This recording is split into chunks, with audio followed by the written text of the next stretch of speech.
Kinundena ni Ukrainian President Volodymyr Zelensky ang panibagong pag-atake ng Russia sa Ukraine nitong linggo.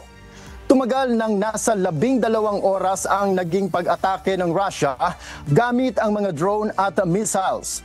Inatake nito ang mga rehiyon sa Ukraine, kabilang ang Kiev, Zaporizhia, Odessa, Sumy, Cherkasy at Mykolaiv. Iniulat naman ng Ministry of Foreign Affairs ng Ukraine na kabilang sa mga tinarget ng Russia ang mga residential complex, car park, Cardiology Institute building, private houses at preschool. 4 ang napaulat na nasawi, kabilang ang isang 12 anyos na batang babae, habang hindi naman bababa sa 10 ang napaulat na bilang ng injured.